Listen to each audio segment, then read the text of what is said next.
Reciba un cordial saludo, ingeniera. Mi nombre es Jorge Vidal, alumno de la asignatura de Física General 2. Hoy expondré el tema titulado Temperatura, donde ahondaré en los detalles relacionados con ese tema. En cuanto vemos la palabra temperatura, naturalmente la asociamos con palabras claves como caliente, frío, tibio, etc. En esta exposición veremos que esa palabra trasciende mucho más.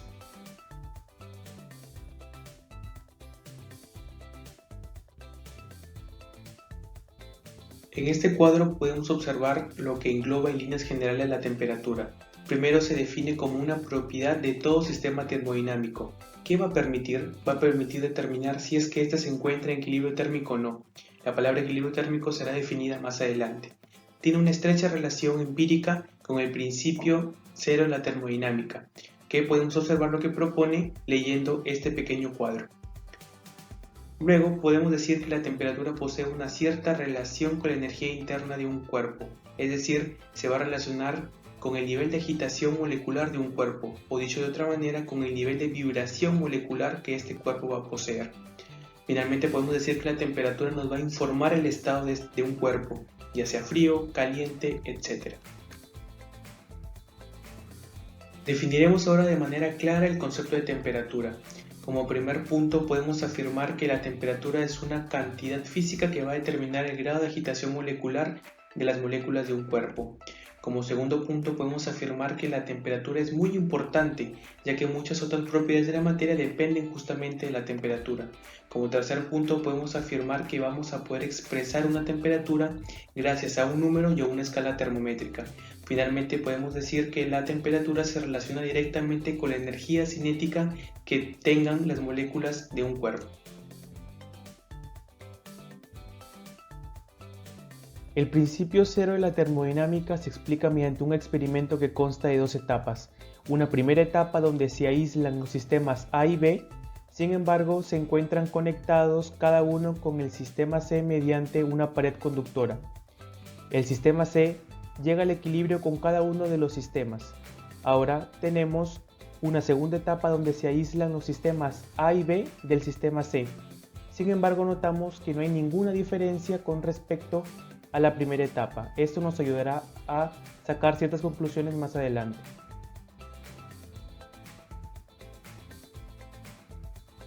Como conclusión del experimento anterior, se puede afirmar que si inicialmente el sistema C se encuentra en equilibrio con el sistema A y B, entonces necesariamente el sistema A y B deben estar en equilibrio entre sí.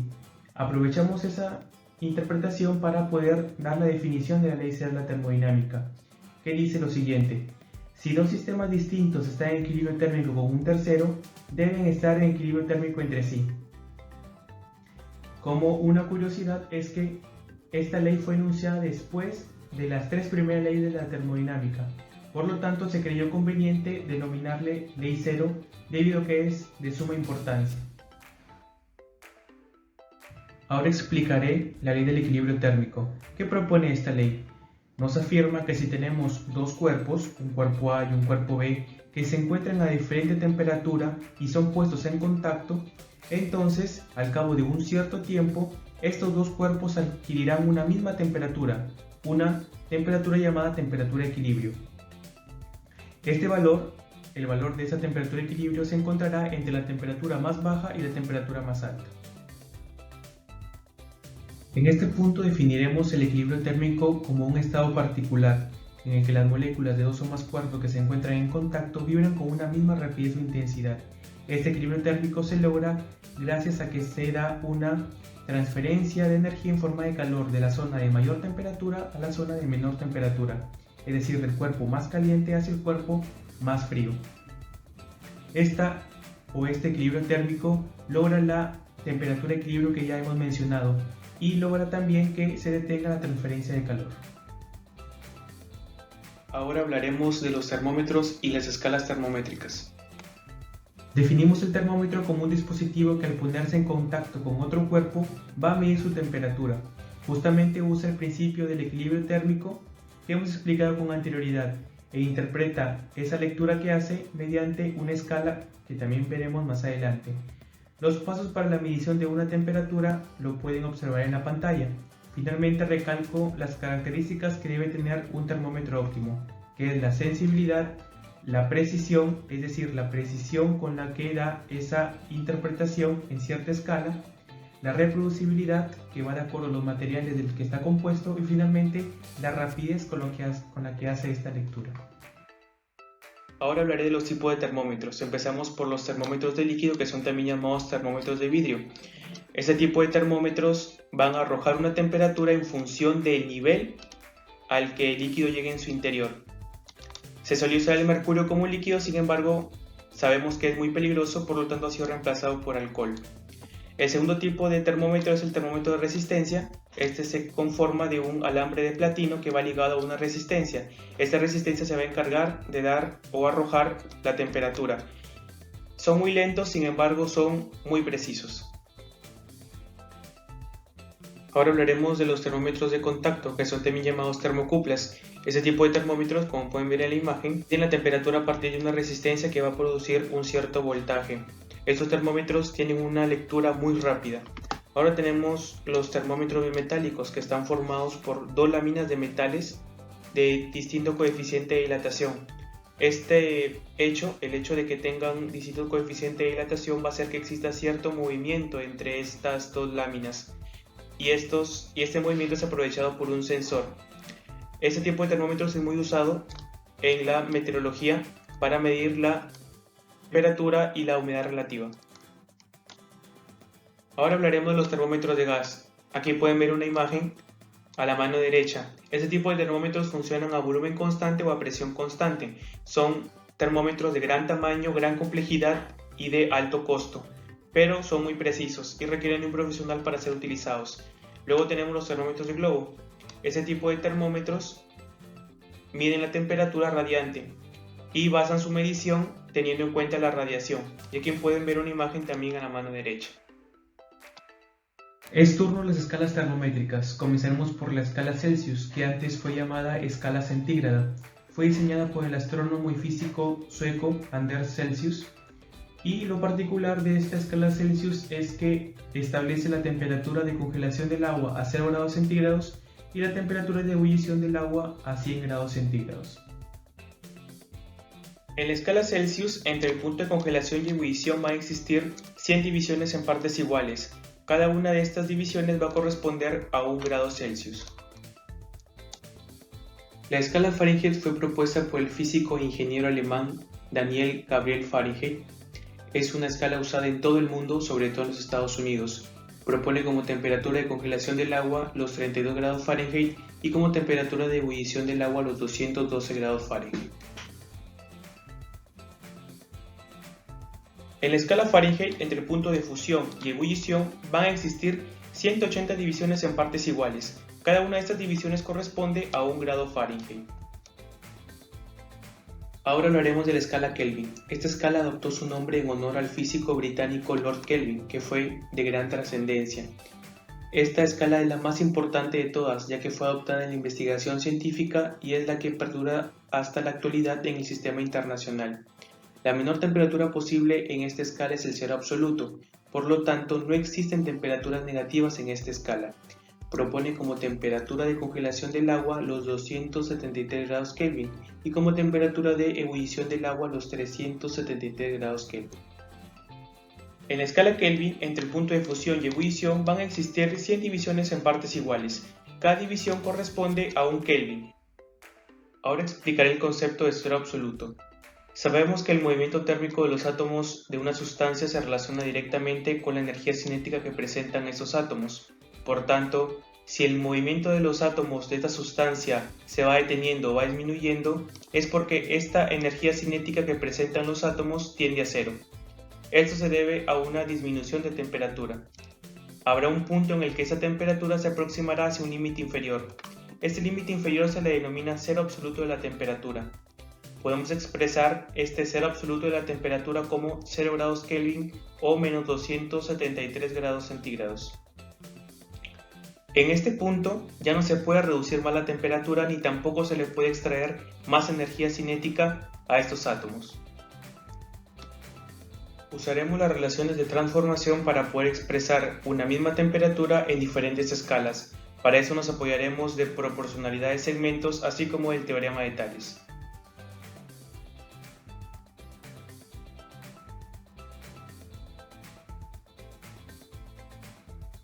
En la diapositiva se muestran las tres escalas termométricas como hemos visto anteriormente, centígrada, Kelvin y Fahrenheit, recordando que tanto la escala centígrada como Kelvin poseen 100 divisiones, sin embargo la Fahrenheit posee 180 divisiones. Se muestran los ceros absolutos de cada una de las escalas que, como sabemos, corresponden a valores diferentes, así como sus puntos de fusión y ebullición. Ahora, queremos determinar el tamaño de esta porción de segmento en cada una de las escalas termométricas. Por lo tanto, lo que haremos va a ser lo siguiente. Todo este segmento pertenecería a una lectura en grados centígrados y este segmento inferior correspondería a 0 grados centígrados. Por lo tanto, aplicando una resta de segmentos, obtenemos que este trozo de segmento vendría a ser la lectura en grados centígrados menos 0. Llevamos este ejemplo explicado a las otras dos escalas, tanto Kelvin como Fahrenheit. En la diapositiva anterior determinamos el tamaño de cada uno de los segmentos que estoy mostrando y señalando en la diapositiva. También sabemos que la escala Fahrenheit posee 180 divisiones, la escala centígrada, al igual que la escala Kelvin, poseen 100 divisiones. A partir de haber determinado el tamaño de esos segmentos y sabiendo cuántas divisiones existen entre cada escala, vamos a establecer por el teorema de Tales la siguiente expresión que ven en la diapositiva.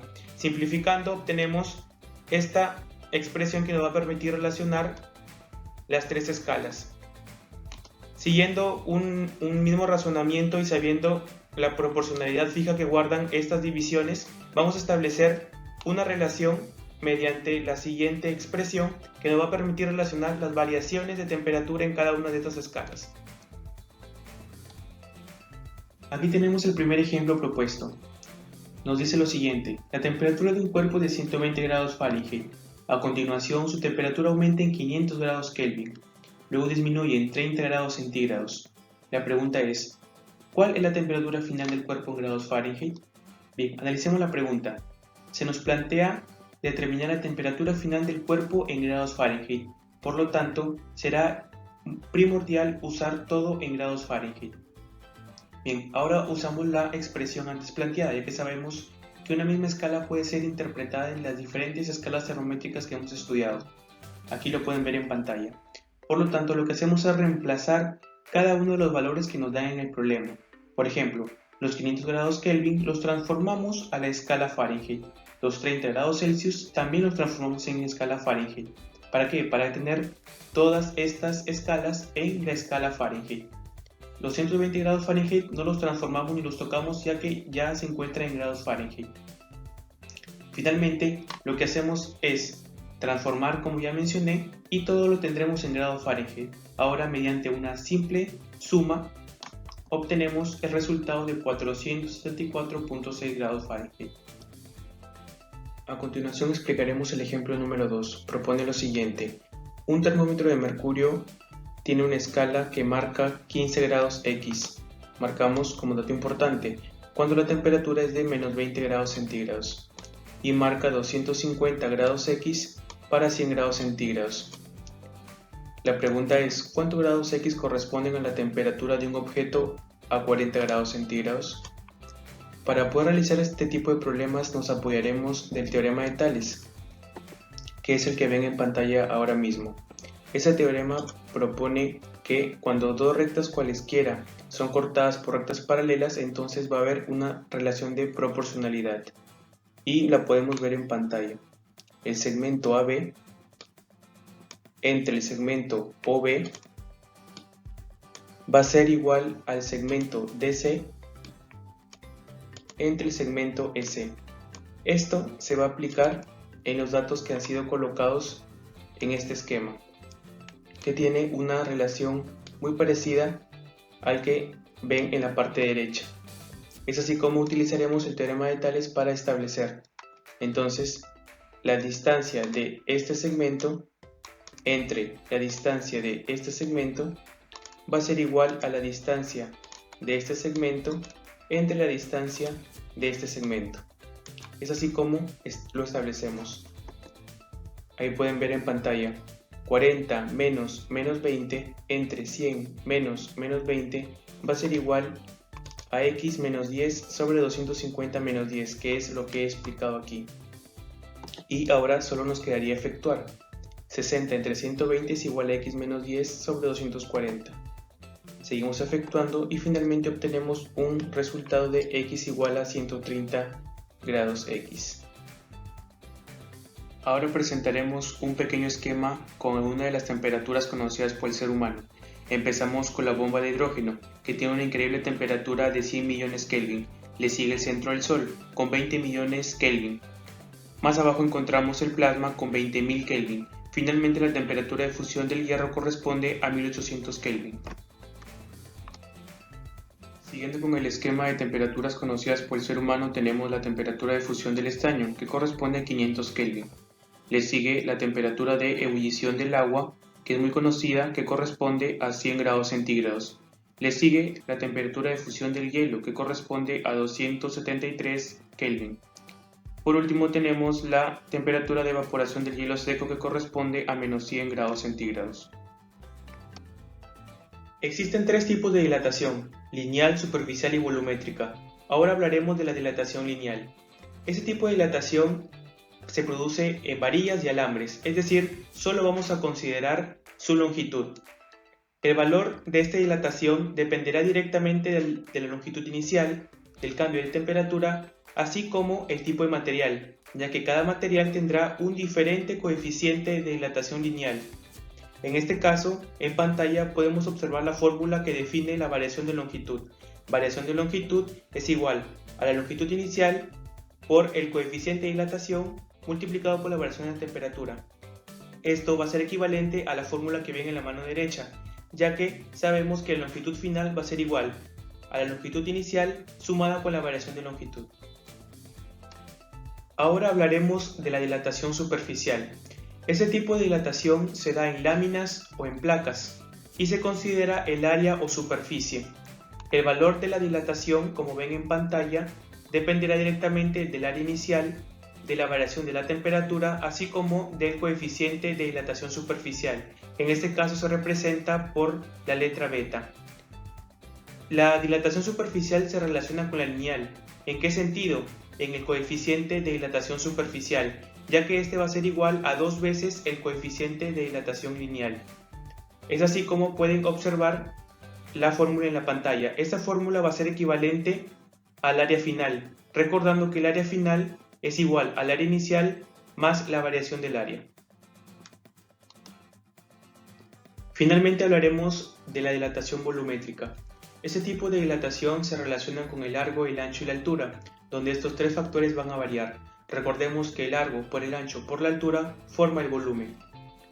Aquí pueden ver en pantalla la fórmula para el cálculo del valor de la dilatación volumétrica. Esta dependerá directamente del volumen inicial, el coeficiente de dilatación volumétrica y la variación de temperatura. Nuevamente, la dilatación volumétrica se relaciona con la dilatación lineal, ya que el coeficiente de dilatación volumétrica va a ser igual a 3 veces el coeficiente de dilatación lineal. Podemos establecer una equivalencia con el volumen final, recordando nuevamente que el volumen final va a ser igual al volumen inicial más la variación de volumen. Ahora hablaremos de algunos ejemplos de las aplicaciones de la dilatación. Por ejemplo, en los listones bimetálicos. Muchos dispositivos los utilizan y estos dispositivos son los que funcionan de manera automática. Está compuesto por una especie de listón que está formado por dos metales, cada uno con diferente coeficiente de dilatación. Por lo tanto, debido a este coeficiente de dilatación y dependiendo de la temperatura, este listón se va a redireccionar hacia cierto extremo o dirección. También se usa en las construcciones, por ejemplo en las construcciones de los rieles, donde se deja un pequeño espacio entre cada riel para los días muy calurosos o para los días muy fríos, y estos rieles se tengan que dilatar o contraer. Ahora hablaremos de la dependencia que existe entre la densidad y la temperatura. Sabemos que la densidad es igual a la masa entre volumen. Además sabemos que cuando un cuerpo se calienta, su volumen aumenta. Sin embargo, su masa sigue siendo prácticamente la misma. Por esto podemos concluir que la densidad es inversamente proporcional con el volumen. Ahora, si el volumen aumenta, la densidad va a disminuir y de forma viceversa. Los globos aerostáticos utilizan este principio para poder elevarse, ya que los globos aerostáticos disponen en su interior de unos quemadores que calientan el aire. Esto permite que sean más livianos y se puedan elevar. Finalmente, quiero recalcar que podemos calcular la densidad final a partir de la densidad inicial y una variación de temperatura. Ahora explicaremos el comportamiento anómalo del agua. Para eso nos apoyaremos de dos gráficos, uno que corresponde a volumen versus temperatura y un segundo gráfico que corresponde a densidad versus temperatura. Estos dos gráficos son inversos, ya que en el primer gráfico observamos una parábola que abre hacia arriba, mientras que en el segundo gráfico una parábola que abre hacia abajo. Podemos ver en el gráfico de volumen versus temperatura que entre los 0 y 4 grados centígrados el agua va a presentar un comportamiento anómalo. ¿Por qué?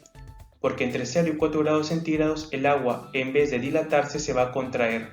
Pasados los 4 grados centígrados el agua vuelve a un comportamiento normal que sería de dilatación. En el gráfico de densidad versus temperatura observamos que el agua a condiciones normales va a lograr su máxima densidad, que sería 1 gramo por centímetro cúbico. ¿A qué temperatura? A la temperatura de 4 grados centígrados. Ahora hablaremos en líneas generales de la fatiga de origen térmico.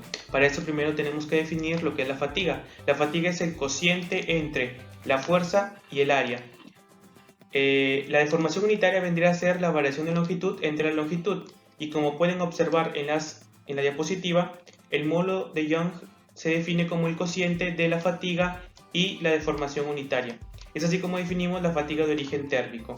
Por los conceptos anteriores sabemos que la variación de longitud está relacionada con la longitud inicial por el coeficiente de dilatación lineal multiplicado por la variación de la temperatura. Esto que acabo de marcar lo relacionamos con el módulo de Young y establecemos la siguiente expresión. En líneas generales podemos observar en la siguiente diapositiva una tabla donde se nos muestra el módulo de Young de cada uno de los materiales. Recordemos que cada material tiene su propio módulo de Young. Observamos que el níquel y el hierro tienen los mayores módulos de Young y le sigue el acero. Ahora definiremos la fatiga en líquidos de depósito rígido. Lo establecemos como la variación de presión sobre la variación de volumen entre el volumen inicial. Todo esto con signo negativo. Sabemos por los conceptos antes explicados que la variación de volumen va a ser igual al volumen inicial por el coeficiente de dilatación volumétrica multiplicado por la variación de temperatura. Esto se reemplaza en lo que expresamos inicialmente, obteniendo lo que se observa en pantalla. Ahora explicaré el primer problema propuesto. Dice lo siguiente: se tiene un volumen de 960 centímetros cúbicos de mercurio. Este volumen se encuentra dentro de un recipiente fabricado de un material especial con capacidad de 1000 centímetros cúbicos. Como parte del experimento se va a elevar la temperatura desde 0 grados centígrados hasta 250 grados centígrados y nos preguntan qué ocurre. Los datos que hemos subrayado son de suma importancia y aquí podemos ver un pequeño esquema. Tenemos los 960 centímetros cúbicos de mercurio y tenemos los 1000 centímetros cúbicos que pertenecen al volumen del recipiente. Tenemos también los datos del coeficiente de dilatación volumétrica del recipiente y el dato del coeficiente de dilatación volumétrica del mercurio. Estos dos datos van a ser de suma importancia, ya que al tratarse de volúmenes trabajaremos con la teoría de dilatación volumétrica. Por lo tanto, tenemos el mercurio y tenemos el recipiente. Estos dos conforman el sistema. Ahora, diremos que el volumen final que alcance el mercurio va a ser igual al volumen inicial multiplicado por 1 más el coeficiente de dilatación volumétrica del mercurio multiplicado por la variación de temperatura. Sabemos que el sistema va desde los 0 hasta los 250 grados centígrados, por lo tanto la variación de temperatura serán 250 grados. Al reemplazar todos los datos que ya tenemos, calcularemos y obtendremos el volumen final que corresponde al mercurio. Un caso similar tendremos con el recipiente, que va a ser la misma interpretación. Volumen final es igual al volumen inicial multiplicado por 1 más el coeficiente de dilatación volumétrica del recipiente por la variación de temperatura, que es la misma. También calculamos teniendo ya los datos en el problema y obtenemos un volumen final. Podemos observar que ambos van a tener un mismo volumen final, por lo tanto vamos a concluir lo siguiente. Vamos a concluir que el mercurio ocupa finalmente toda la capacidad del recipiente, ya que como podemos observar, los volúmenes finales son iguales. Ahora explicaré el problema número 2. Nos propone lo siguiente: un grupo de ingenieros trabaja con una lámina de bronce. Esta se encuentra inicialmente en 20 grados centígrados y luego es elevada su temperatura hasta los 170 grados centígrados. Nos preguntan qué porcentaje se habrá dilatado de la superficie de esta lámina. Es así como nos dan de dato inicial que el coeficiente de dilatación del bronce es lo que ven en pantalla. Y ahora por intuición vamos a definir cuánto es la variación porcentual en el área de esta lámina, que vendría a ser la variación del área dividida sobre el área inicial multiplicada por 100. Por concepto y de acuerdo a lo explicado anteriormente, podemos definir cuánto va a ser la variación de esta área, ya que al tratarse de una lámina va a ser una variación superficial. Es así como la variación del área va a ser igual al área inicial por beta por la variación de temperatura, recordando que beta es 2 veces el coeficiente de dilatación lineal que tenemos aquí como dato. Y esto es simplemente reemplazado en la fórmula que establecimos por intuición. Se reemplazan los datos que observan aquí en pantalla, que es de manera muy sencilla, ya que solo son multiplicaciones y divisiones, y se obtiene el porcentaje. Finalmente quisiera agregar que el tema que se acaba de presentar es de suma importancia, ya que nos da el razonamiento básico, las ideas básicas que nos van a permitir entender ideas mucho más complejas a futuro, como puede ser el tema de la termodinámica.